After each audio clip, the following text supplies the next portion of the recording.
آج کی ہماری بیسیکلی جو نشست ہے وہ اردو کے حوالے سے ہے. اردو آپ نے بچپن سے پڑھی، اسکولز میں بھی بہت ساری ایسی چیزیں ہوں گی جو آپ نے سیکھی ہوں گی. اردو کا تلفظ جو ہے، جب ایک پنجابی ایکسنٹ والا بندہ اردو بولتا ہے تو اس کی اردو سے سمجھ آ رہی ہوتی ہے کہ یہ پنجابی ہے. کوئی پختون بول رہا ہوتا ہے تو اس سے سمجھ آ رہی ہوتی ہے ہمیں کہ یہ پختون ہے. جب کسی بھی علاقے کی جو ڈائلیکٹ ہوتا ہے، جو اس کی اپنی مقامی زبان ہوتی ہے یا آپ کی جو مادری زبان ہوتی ہے، اس کی سب سے زیادہ چھاپ آپ کی شخصیت پہ ہوتی ہے، آپ کی بول چال، چونکہ وہ روزمرہ زندگی میں ڈیولپ ہو چکی ہوتی ہے. تو جب بھی آپ کوئی دوسری لینگویج سیکھنا چاہتے ہیں تو ہوتا کیا ہے کہ وہ ہمارے لیے مشکل بن جاتی ہے. کیوں؟ ہم پہلے والے لہجے سے نکلنا نہیں چاہ رہے ہوتے، یا ہم نکلنا چاہتے ہیں لیکن ہم جو لینگویج سیکھنا چاہ رہے ہیں وہ ہمیں سمجھ میں نہیں آ رہا ہوتا کہ ہم نے اس کے لہجے میں ڈھلنا کیسے ہے. تو کوئی بھی زبان ہے، اس کو سیکھنے کے لیے یہ ایک لائف سٹائل ہے. اس لائف سٹائل میں آپ کو ڈھلنا پڑے گا. آپ نے ایک لفظ سنا ہوگا، یہ جو زیر زبر پیش ہوتی ہے، ان کو کیا کہتے ہیں؟ عراب کہتے ہیں، آراب کہتے ہیں، آراب کہتے ہیں. ان کو آراب نہیں کہتے. آراب عربی کی جمع ہے. عرب جو ہوتے ہیں نا، جہاں پہ زیادہ سے عرب جمع ہو تو ان کو کیا کہیں گے؟ آراب. لیکن یہ لفظ ہے ایراب. زیر کے ساتھ نہیں ہے، یہ زبر کے ساتھ ہے. آج آپ پڑھے ہوئے کو ریوائنڈ کریں گے. زبر زیر پیش آپ نے پڑھا ہوا ہے، دیکھا ہوا ہے، آپ کو معلوم ہے کہ وہ کس طرح سے ہوتا ہے. اعراب جو ہوتے ہیں، یہ لفظ کیا ہے؟ اعراب ہے زبر کے ساتھ، لیکن یہ زبر مجہول ہے. اب آپ کہیں گے مجہول کیا ہوتا ہے؟ عام لغت میں آپ اگر دیکھیں، جیسے فیروز اللغات ہے، تو اس میں آپ کو ہو سکتا ہے کہ اس کے الف کے اوپر زبر ہی ملے، لیکن وہ زبر معروف نہیں ہے، مجہول ہے. مجہول زبر بھی ہوتی ہے، زیر بھی ہوتی ہے، اور پیش بھی ہوتی ہے. یہ آج تک آپ نے نہیں پڑھا ہوگا. زبر جب مجہول ہوتی ہے تو وہ آدھی زبر کی آواز دے رہی ہوتی ہے. زیر جب مجہول ہو رہی ہوتی ہے تو وہ آدھی زیر کی آواز دے رہی ہوتی ہے. پیش جب مجہول ہوتی ہے تو وہ آدھی پیش کی آواز دے رہی ہوتی ہے. اس لیے یہ اعراب ہوگا، آراب نہیں ہوگا. اب اسی اعراب سے ہی ہم آغاز کریں گے. وہ جہاں جہاں پہ ہماری غلطیاں ہوں گی وہ میں پوائنٹ آؤٹ کرتا جاؤں گا. جو ہمارا اردو کا تلفظ ہے، جو ہمارا اردو کا لہجہ ہے، وہ with the passage of time develop ہوگا. وقت گزرنے کے ساتھ ساتھ جتنی پریکٹس ہوتی چلی جائے گی اتنا آپ کا لہجہ ڈیولپ ہوتا چلا جائے گا. لہجے میں بہت ساری چیزیں ہوتی ہیں. بعض اوقات کچھ لوگ ہے کو صحیح طرح سے پروناؤنس نہیں کر رہے ہوتے، ادا نہیں کر پا رہے ہوتے. کچھ لوگ ہیں الف کو نہیں صحیح طرح سے ادا کر پا رہے ہوں گے، یہ کو ٹھیک طرح سے ادا نہیں. تو وہ جہاں پہ سقم نظر آئے گا، جہاں پہ کچھ جھول نظر آئے گا، وہاں پہ پوائنٹ آؤٹ کرنا میرا کام ہے، سمجھا دینا میرا کام ہے. اس کو دوبارہ غلطی کو ریپیٹ نہ کرنا. یہ لفظ غلطی نہیں ہے، غلطی یہ لفظ ہے غلط. غلط نہیں، اس کو کبھی زندگی میں پڑھنا. آپ نے لفظ کیا ہے؟ غلط. تو اعراب کی جہاں جہاں پہ مسٹیکس ہوں گی وہ میں پوائنٹ آؤٹ کرتا جاؤں گا. یہ ہمارے سامنے ابھی فی الحال آج کا ہمارا پہلا دن ہے، چونکہ پہلا سیشن کا دن ہے تو ہمارے پاس یہ ترجمان القرآن، یہ ایک مجلہ پڑا ہوا ہے. اسی میں سے ہم کچھ کوٹیشنز لیں گے اور آپ احباب پڑھیں گے اس کو، اور اس میں ہم دیکھیں گے کہ کہاں کہاں ہماری غلطیاں ہیں. بسم اللہ کریں سر. کہیں سے بھی. عدالت عظمیٰ کے 3 سینئر مسلمان جج 2 جج علماء کرام میں سے عارضی بنیادوں ایڈ ہاک بیسس پر لیے جائیں گے. ایڈ ہاک بیسس پہ اور جب بھی یہ اپیلیں سماعت کے لیے مقرر کی جائیں گی تو انہیں بلا لیا جائے گا. اور جب بھی یہ اپیلیں سماعت کے لیے مقرر کی جائیں گی تو انہیں بلا لیا جائے گا. انہیں بلا لیا جائے گا. ان کی حیثیت مستقل جج کی نہیں ہوگی. ان کی حیثیت مستقل جج کی جج نہیں مستقل جج کی نہیں ہوگی. مستقل جج کی نہیں ہوگی. 5 ججوں پر مشتمل اس بینچ کا سربراہ سپریم کورٹ کا سینئر جج ہوگا. قابل غور نقطہ، یہ نقطہ انتہائی اہمیت کا حامل ہے کہ اگر کسی فیصلے یہ نقطہ انتہائی اہمیت کا حامل ہے کہ اگر کسی فیصلے کے خلاف شریعت اپلیٹ یہ انگلش ورڈ ہے مجھے چل رہی ہے بینچ میں اپیل دائر ہو جائے تو وہ فیصلہ معطل تصور ہوگا اور سپریم کورٹ کے فیصلے تک وہ قابل عمل نہیں ہوگا اور اس اپیل کے فیصلہ کرنے کی کوئی مدت مقرر نہیں ہے. لہذا اس کے نتیجے میں وفاقی شرعی عدالت کے فیصلے ایک عضو معطل کی حیثیت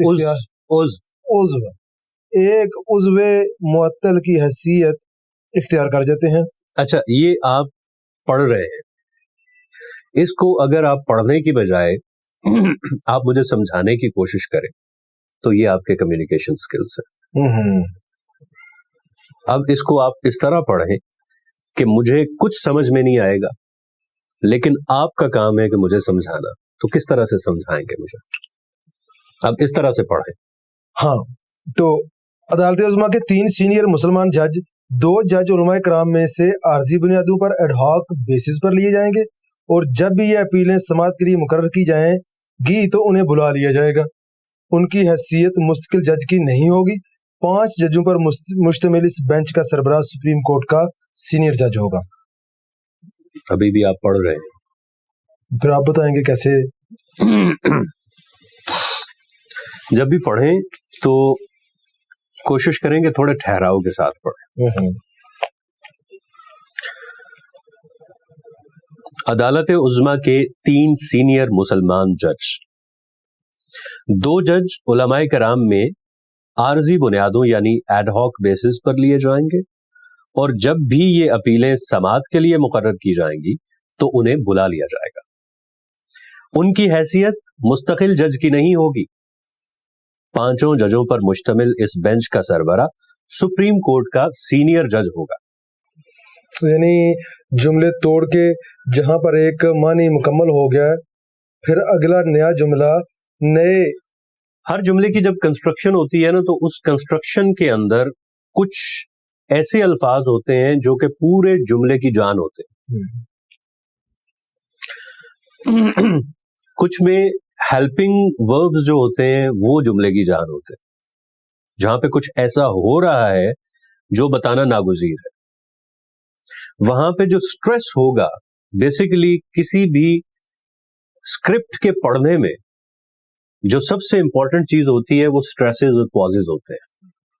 سٹریس کس لفظ پہ آئے گا، کن الفاظ پہ آئے گا، جملے کی بنیاد کیا ہے وہ سمجھی جائے گی سب سے پہلے. جیسے میں یہ کہتا ہوں کہ 5 ججوں پر مشتمل اس بینچ کا سربراہ سپریم کورٹ کا سینئر جج ہوگا. 5 ججوں پر مشتمل اس بینچ کا سربراہ سپریم کورٹ کا سینئر جج ہوگا. یعنی کنسٹرکشن آپ کو سمجھ میں آ رہی ہے؟ 5 پہ زور دیا، 5 پہ سٹریس ہمارا آیا. 5 ججوں پر مشتمل اس بینچ کا سربراہ یعنی جس کے حوالے سے بات ہو رہی ہے، اس بینچ کا سربراہ سپریم کورٹ کا سینئر جج ہوگا. تو سینئر کو آپ نے 5 سینئر، یہ اب ایک تواتر بن رہا ہے، ان کی ایک کنیکٹیوٹی بن رہی ہے. اس کو اگر آپ اسٹریٹ پڑھ دیں گے تو کچھ سمجھ میں نہیں آئے گا. جب بھی کوئی چیز آپ نے کنوے کرنی ہے تو اس ذہن کے ساتھ، اس سوچ کے ساتھ کرنی ہے کہ میں جو پڑھ رہا ہوں یہ میں پڑھ نہیں رہا، یہ میں بتا رہا ہوں. آپ کو پڑھنے میں مزہ آئے گا، سننے والے کو سننے میں مزہ آئے گا. جملے کی کنسٹرکشن کو سمجھنا کمیونیکیشن سکلز کے لیے سب سے امپورٹنٹ ہے. جب تک آپ کو خود سمجھ میں نہیں آئے گا کہ آپ کیا پڑھ رہے ہیں تب تک آپ سمجھانے کی پوزیشن میں نہیں آئیں گے. تو یہ ہمارا آج کا پہلا سبق ہے کہ جب بھی آپ نے کوئی جملہ پڑھنا ہے سب سے پہلے اس کی کنسٹرکشن کو سمجھنا ہے کہ لکھنے والا کہنا کیا چاہ رہا ہے، پھر اس میں کہاں پہ کن چیزوں پہ سٹریس ہوگا، کون سی چیزیں اس میں امپورٹنٹ ہیں جن کو ہائی لائٹ کرنا ہے، جن کو ہائی لائٹ کرنا ہے ان پہ سٹریس آئے گا، یا اگر کہیں پہ بعض اوقات ایسا ہوتا ہے کہ اس میں کوئی ایکسپریشن دیا گیا ہوتا ہے، غصے کا ایکسپریشن ہو سکتا ہے، خوشی کا ایلیمنٹ ہو سکتا ہے، اس میں غم کا اظہار ہو سکتا ہے، تو غم کا اظہار ہوگا تو غمگین نہیں بالکل ہو جانا، ہم نے رلانا نہیں ہے. جب نیوز سٹوری کوئی پڑھی جاتی ہے نا تو نیوز سٹوری میں یہ چیزیں نہیں دیکھی جاتی، اس میں آپ کے جذبات نہیں دیکھے جاتے، اس میں کنوے کرنا آپ کا مقصد ہوتا ہے، جذبات کو ابھارنا یا جذبات کو آگے پیچھے کرنا آپ کا کام نہیں ہے. وہ جو ویور ہے، جو لسنر ہے، اس کا کام ہے، آپ کا کام یہ نہیں ہے. آپ کا کام ہے سمجھانا کہ جو معنی آپ واضح کرنا چاہ رہے ہیں اس جملے کی کنسٹرکشن سے وہ بہتر طریقے سے واضح ہونے چاہیے. یہ آپ کا ٹوٹل کام ہے. یہ لیں جی پڑھیں. قابل غور نقطہ، یہ نقطہ انتہائی اہمیت کا حامل ہے. اہمیت کا حامل ہے. اہمیت کا حامل ہے کہ اگر کسی فیصلے کے خلاف شریعت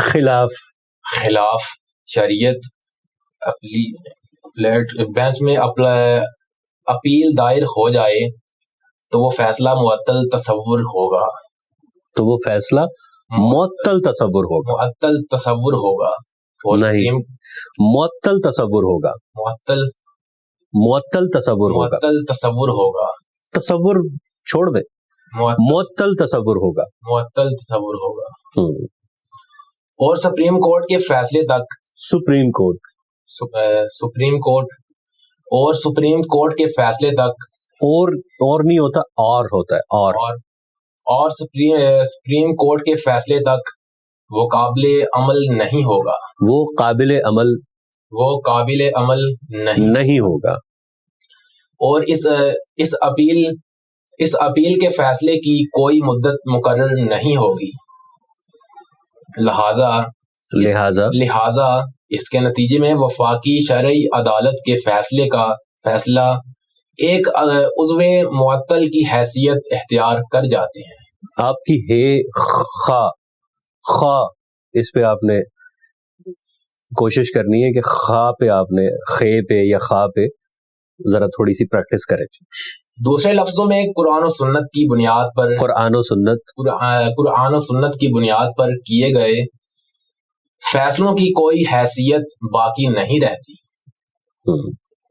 سپریم کورٹ میں دائر کی گئی اپیلوں پر نظر ڈالی جائے تو اس نقطے کی اہمیت مزید واضح ہو جائے گی.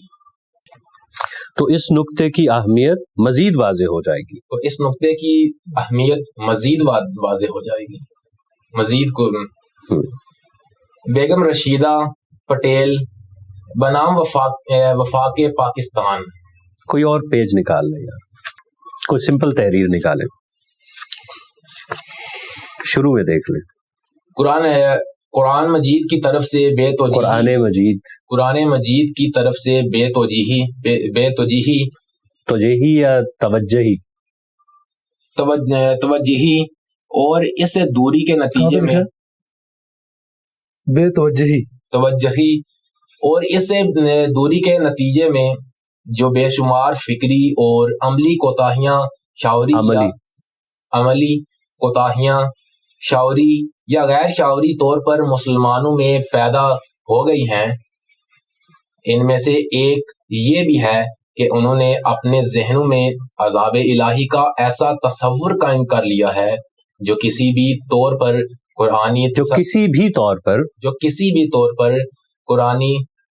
تصریحات کے سے میل نہیں کھاتا.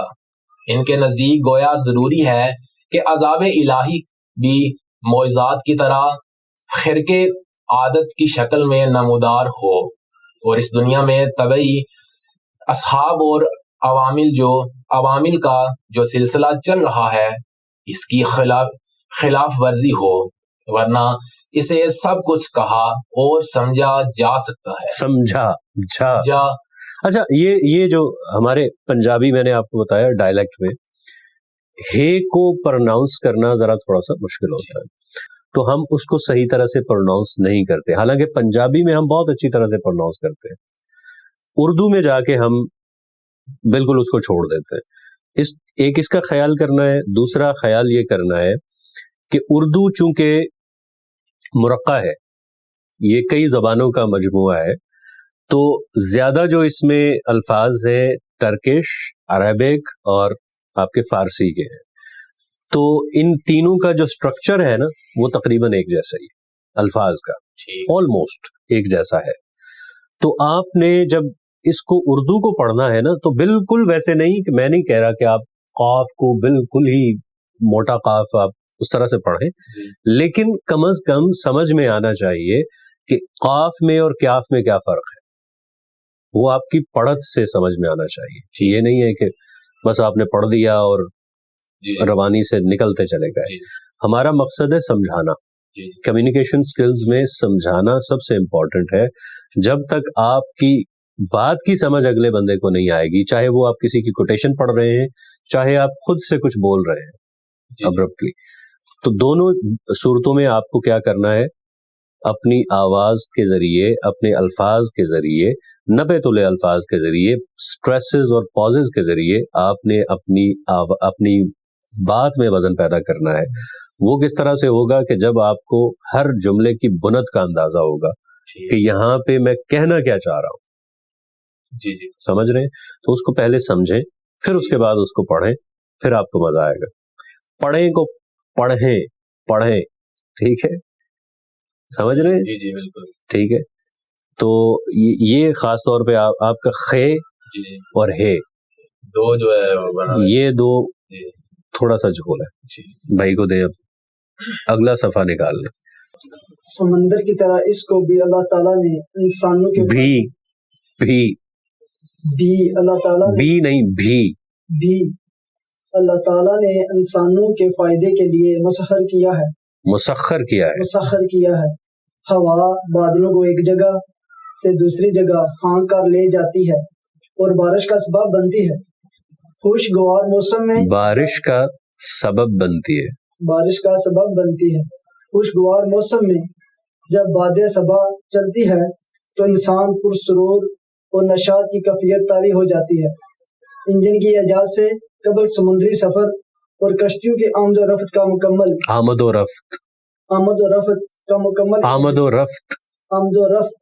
مکمل انحصار ہوا پر ہی ہوتا تھا.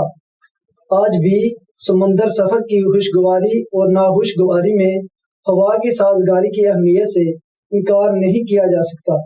جدید سائنس نے نباتاتی پہلو سے ہوا کے چلنے کے مختلف فوائد و دریافت کیے ہیں. یہی ہوا مرطوب بن کر فصلوں کو نشو و نما دیتی اور پروان چڑھاتی ہے.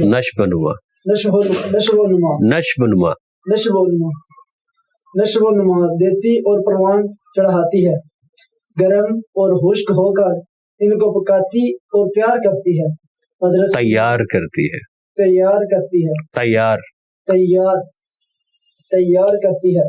حضرت سلیمان علیہ السلام اسی ہوا کے ذریعے مخینوں کی مسافت گھنٹوں میں طے کر لیا کرتے تھے. لیکن یہی ہوا اگر مشیت الہی چاہے تو انسانوں کی ہلاکت کا پیغام لے کر آتی ہے. قوم عاد نے جب اپنے نبی حضرت ہود علیہ السلام کی بات ماننے سے انکار کر دیا تو اللہ تعالیٰ نے ان پر ایک تیز و تند ہوا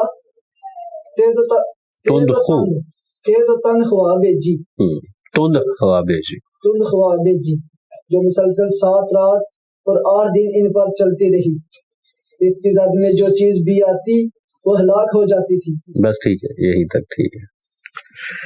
اچھا, آپ کا پازز دینا ٹھیک ہے, لیکن انٹونیشن پہ آپ اس کو پڑھ رہے ہیں, ٹھیک ہے نا.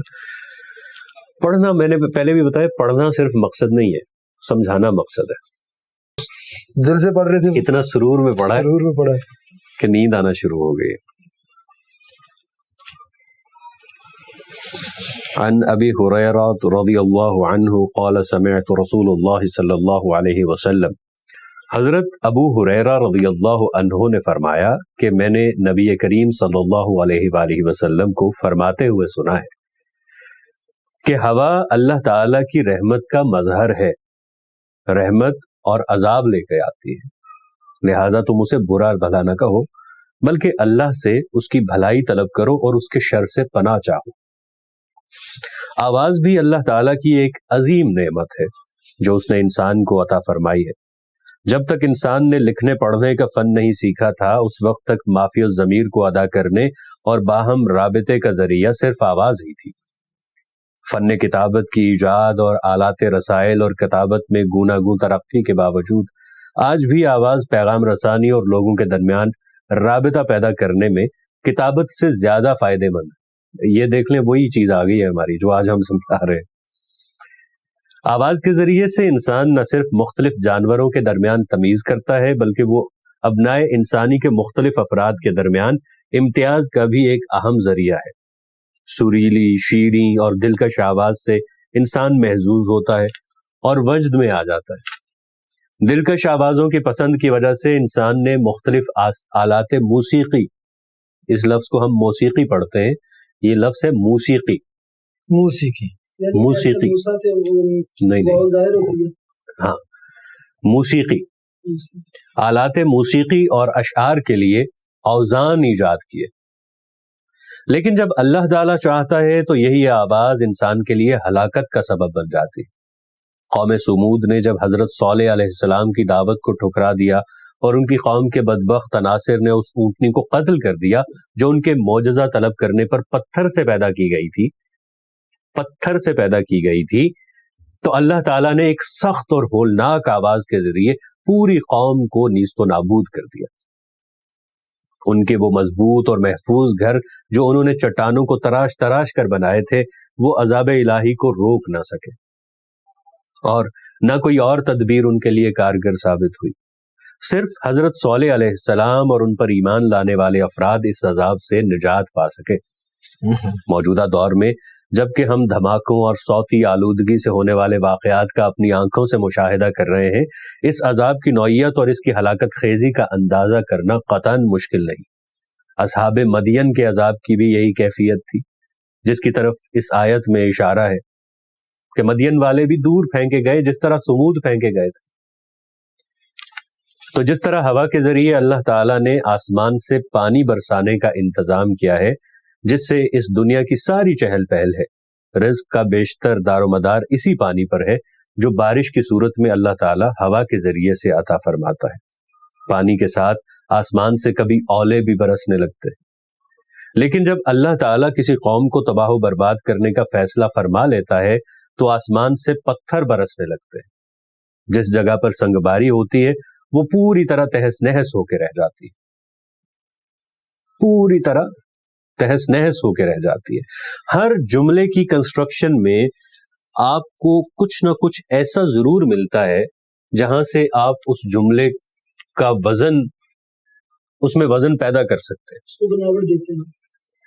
اتنا بناوٹی بھی نہ ہو کہ وہ فلم کا کردار لگنا شروع ہو جائے، لیکن جب آپ اس روانی کے ساتھ پڑھیں گے یا اس روانی کے ساتھ آپ بولیں گے تو سننے والے کو سننے کا بھی مزہ آئے گا۔ دل سے جو بات نکلتی ہے اثر رکھتی ہے پر نہیں طاقت پرواز مگر رکھتی ہے۔ تو دل سے جب آپ بولیں گے تو دل سے سنی جائے گی۔ کوشش یہ کرنی ہے کہ جب بھی پڑھنا ہے تو پڑھنا اس طرح سے ہے کہ سمجھانے کے طریقے میں۔ کوئی بھی نیوز ہو، ڈاکیومنٹری ہو، بیسیکلی میں وائس اوورز کرتا ہوں نا، تو وائس اوور آرٹسٹ کیا کرتا ہے، اپنی آواز سے ایک میسج دے رہا ہوتا ہے۔ وہ آپ بھی دے سکتے ہیں، ہو سکتا ہے آپ کا تلفظ میرے سے بہتر ہو، لیکن جو سٹریسز اور پازز میں دے رہا ہوں اس کے سارے پیسے، ٹھیک ہے نا۔ تو یہ آج کا ہمارا پہلے دن کا سیشن تھا۔ انشاءاللہ کل سے ہم اب کوشش کریں گے کہ کوئی اخبار لے لیں اور اس میں سے نیوز سٹوری جو ہے یا کوئی کالم ایسا ہے جس کو ہم پڑھا کریں اور وہ پڑھ کے سنایا کریں۔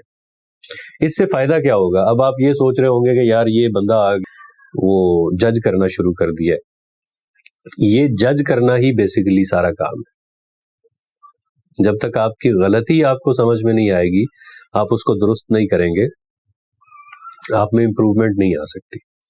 امپروومنٹ کے لیے سب سے پہلے آپ کو غلطی کو ٹھیک کرنا ہے، پھر اس کے بعد اس کو آپ نے روٹین لائف میں لے کے آنا ہے. میں جب ریڈیو میں نے شروع کیا تھا، اس سے پہلے خیر میرا یہ روزانہ کا ایک معمول تھا کہ میں کیا کیا کرتا تھا کہ روزانہ کے 1-2 الفاظ ایسے ہوتے تھے جنہیں میں روٹین لائف میں لے کے آیا کرتا تھا، بار بار ان کو دہرایا کرتا تھا. اپنی عام روٹین لائف میں جو آپ کی گفتگو ہوتی ہے اس میں اس کو استعمال کیا کرتا تھا.